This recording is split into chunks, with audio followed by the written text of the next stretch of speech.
another episode of Pet Pals. As always, I'm Bethany Davidson, the humane educator here at Frederick County Animal Control and Pet Adoption Center. And looking like he has a little bit of an easy task with our first guest today is our volunteer coordinator, Sean Snyder, who's been doing our animal wrangling for us. And, it might seem odd, in the middle of winter that we still have a ton of kittens, but we still have a ton of kittens. So if that's something that you've been looking for, there's still plenty of time to do that. Unfortunately or fortunately, depending on your perspective, when it stays warmer for longer, cats go into heat and there are more kittens for longer. It used to be we would be finished with kittens, by October. But now there's we'll probably still have kittens into January. And Stasia here is one of our kittens that's still available for adoption. She's actually been in our care since June because she came in as a tiny underage kitten with her litter mate. Her sister was recently adopted and she's still waiting to be made a whole by her forever family. She's about 5 to 6 months old now, and she's just your typical kitten. She's, cute and cuddly and playful and does all of those things. And as I mentioned, she had a litter mate, so she is accustomed to living with another cat. I don't know how much interaction she had with the other animals in her foster home, but her foster home did have other cats as well as a dog. So you could always ask the foster parents about those if you have existing cats or dogs in your home and are curious as to whether or not Stasia would be a good fit for that situation. She is a little bit nervous in new environments. She was a little bit nervous when she came out here. When she came back from foster care and was made available on the adoption floor, she was a little bit nervous then, but she settles in relatively quickly and is going to be a joy for any family. Like you said, she's a product of our foster care program. So how can people participate in that? So if people are interested in becoming foster parents, it's important to understand that most of our foster situations are going to be underage kittens like Stasia. So it's going to be kittens that just need to be socialized, cared for until they're old enough to be made available for adoption. And we do have, some adult cats sometimes with medical needs or just long-term stays, 4-month quarantine cats due to wounds of unknown origin. And if you're interested in fostering dogs, understanding that most of our dogs are going to be big dogs that are going to be, have some things they need to work on, whether it's, just they don't have good manners or they're a little bit they have some anxiety with being left alone. They're usually large dogs. 40 to 70 pounds is generally the size of our dogs. But if that's something you're interested in learning more about, you can email our animal care supervisor who handles all of our foster coordinations, Brandy, at bodin@frederickcountymd.gov. She can give you the application. There are some requirements there, making sure your animals are up to date on vaccinations and things of that nature, and get you started in that process. But if you don't want to foster, you just want to adopt Stasia, you're going to need to go to visit fcac.as.me to book an appointment and start that process. Our next guest is not an official adult yet, but she is not quite that tiny kitten that people are looking for. This is Rhea Ripley, and she is about 11 months old now, and she's been with us for quite some time. She was a little bit younger when she first arrived, and if you're looking for a cat that's going to spice up your life, I assure you that she will. Not only is she super cute, she is just a bundle of energy. A lot of people describe her as basically she thinks she's a dog. She just zoomies and runs around and throws things in the air and just is constantly, into things.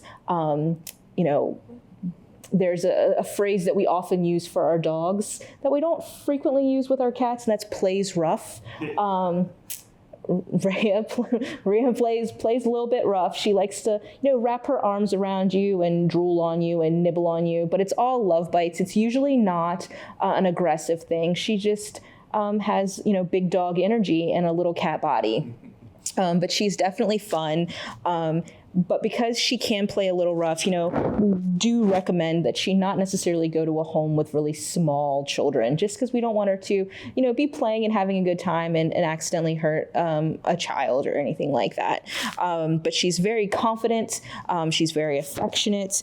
And she has a ton of great qualities. The only really, negative thing is that she hates vet restraint. And a lot of people confuse that with, just wanting to be held, and that's totally different. Vet restraint is, they can't really, they're not mobile because we're doing exams or we're doing vaccinations or blood draws.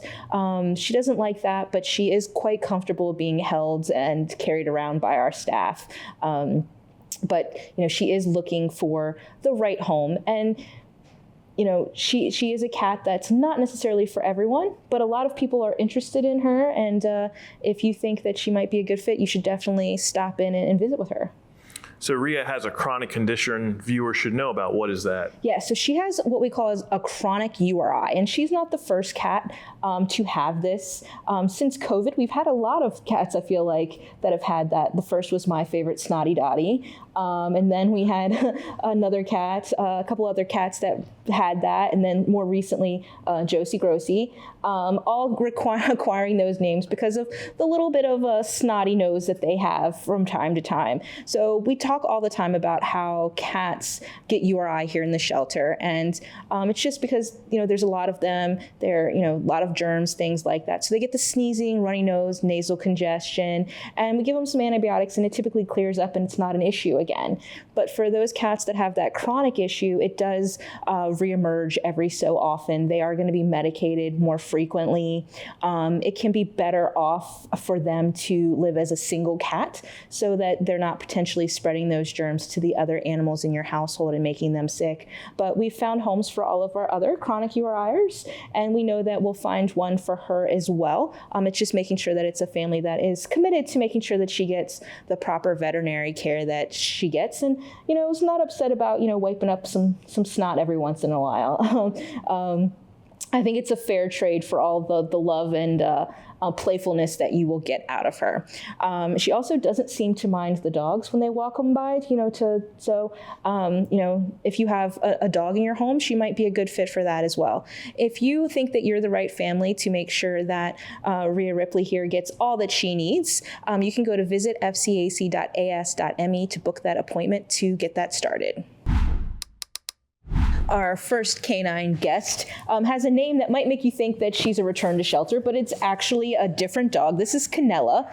We don't often get dogs with that name, but in the recent couple of months, we've had 2 with that name. And then I actually learned from one of the Focus Facebook pages that there's another dog in the area that also has that name. So she is a ball of energy, to say the least. But one of the good things about young Canella here is that she does kind of match your energy, right? If you're coming in hot, then she definitely will play that up. But if you are very calm and relaxed with her, doing gentle pets, she does kind of mellow out a little bit and accept those and kind of relax. And that's a good thing to know about her, so that you know how to de-escalate those higher bursts of energy, so that she doesn't do typical mouthy things that young dogs do, because she is still quite a young dog. She's only about 8 months old.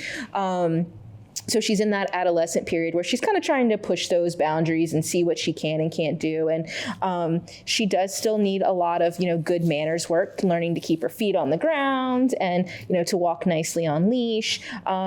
So, even though she's a little bit older, you want to treat her like she's, that 4 or 5 month old puppy when you take her home, and really reinforce all of those good things. A lot of consistency with training, making sure all of her new experiences are positive, that she's getting properly socialized, so that she can be a nice, wonderful dog lifelong. She's a great dog for somebody who's willing to put in the work.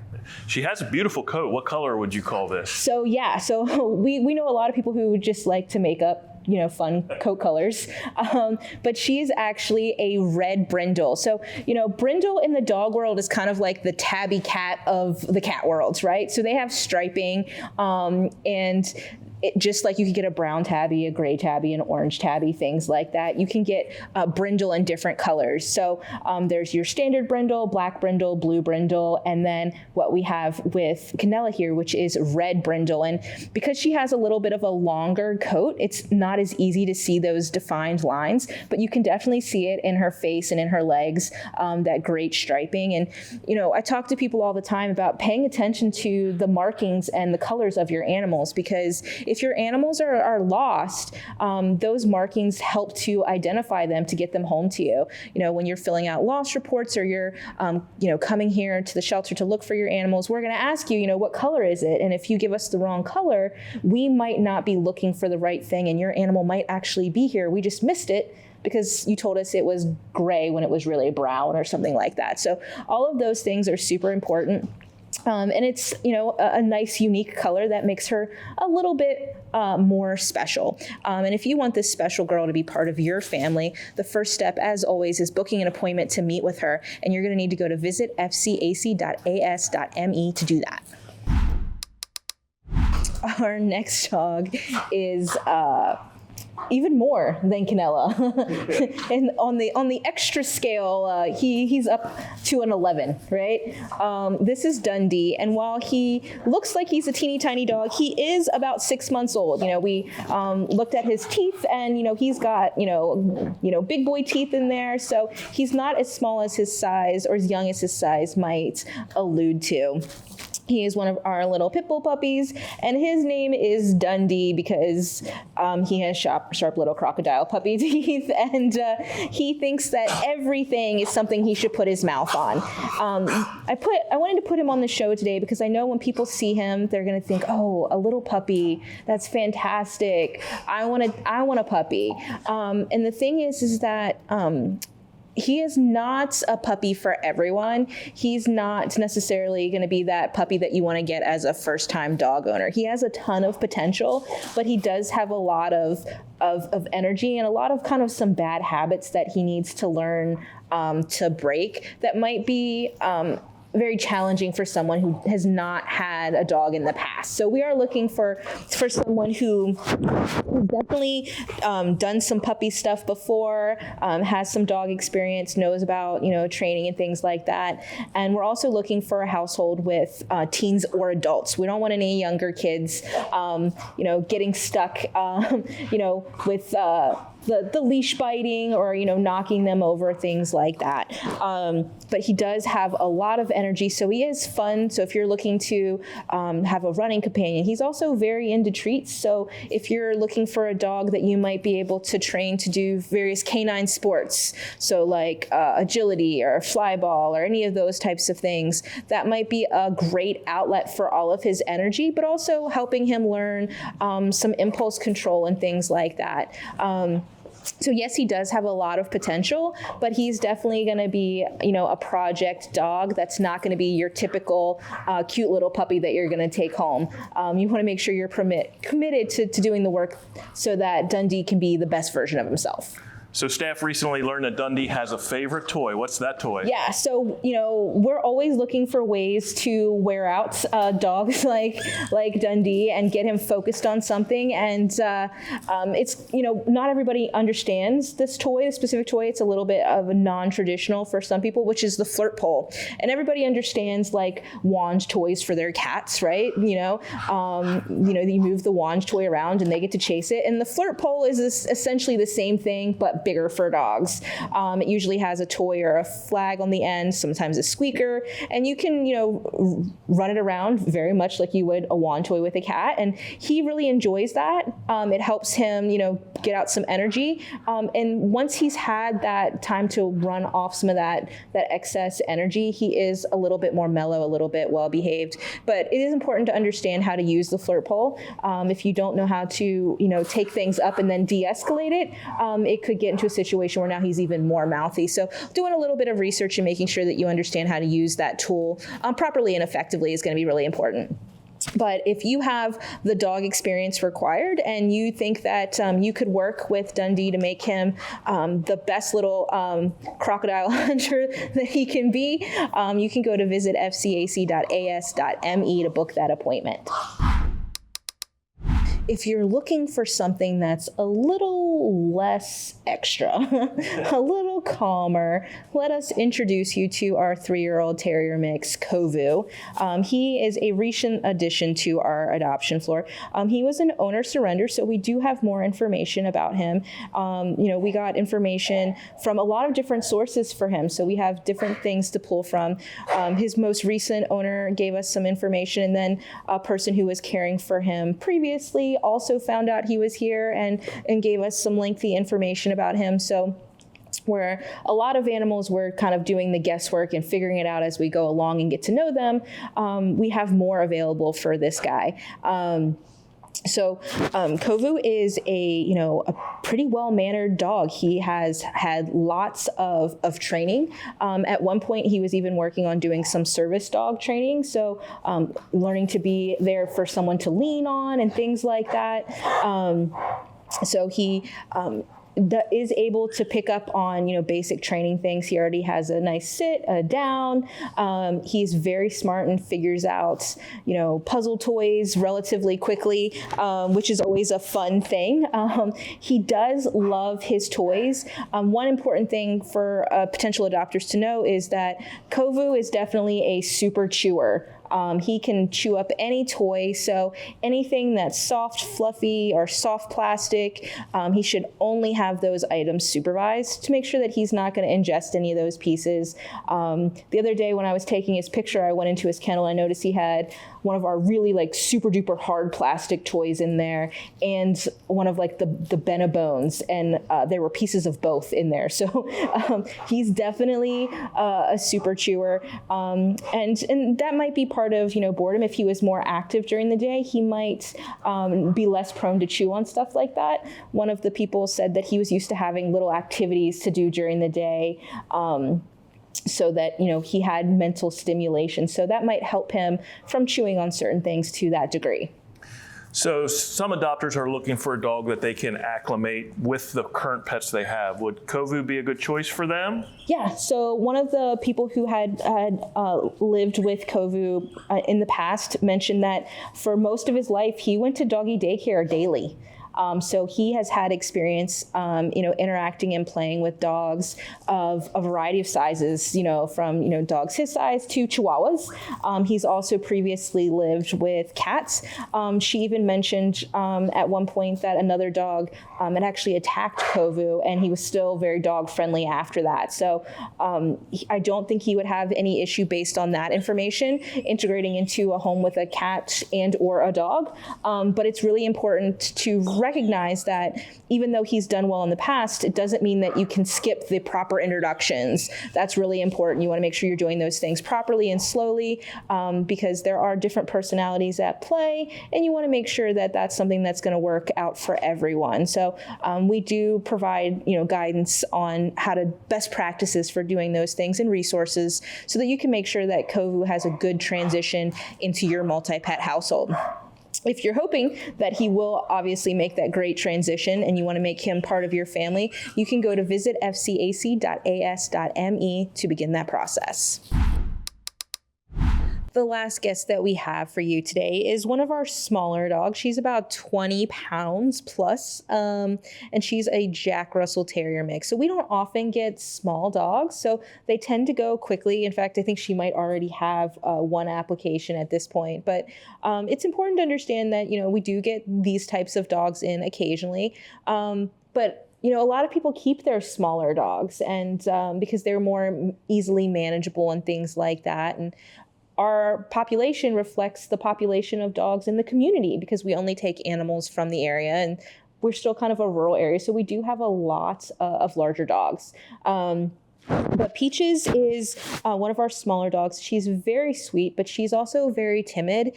So she does need a family that's going to be, quite patient with her, allowing her that chance to settle in and feel more comfortable in a new environment.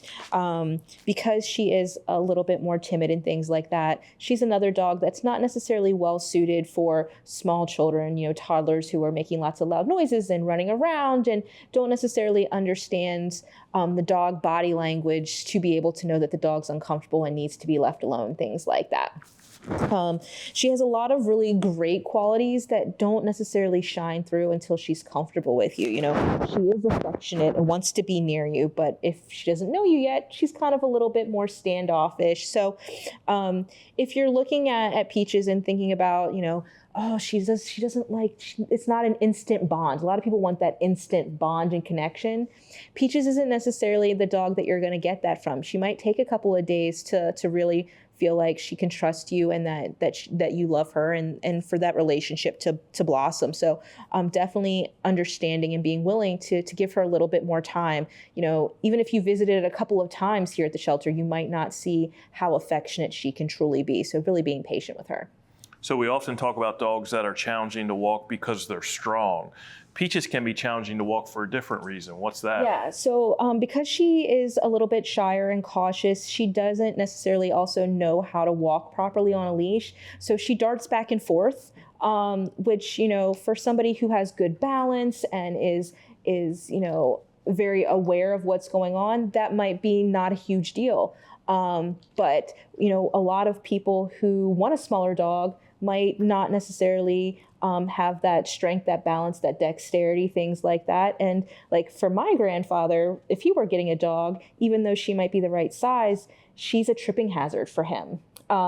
Because, you know, darting back and forth, you know, might fall over the leash or the dog. So taking those things into consideration, yes, while she might be a good size, you know, we want to make sure that we're not going to set people up for failure because, you know, she doesn't walk next to them. She darts back and forth and then they could fall. So there's a lot more to think about than just her size. But if, you know, you don't think any of those things are going to be an issue and you can help her build her confidence and feel comfortable in a new environment, you can always go to visit fcac.as.me to book an appointment to meet with Peaches. As is always the case, we have plenty more animals that are looking for forever homes than what we can showcase in one episode. So please, you know, book that appointment to visit. You know, we have a turtle right now. We have a parakeet. We have tons of bunnies still, guinea pigs, mice, in addition to cats and dogs of all ages and sizes. So if you're looking to make a pet part of your holiday this year, go ahead and book that appointment to visit.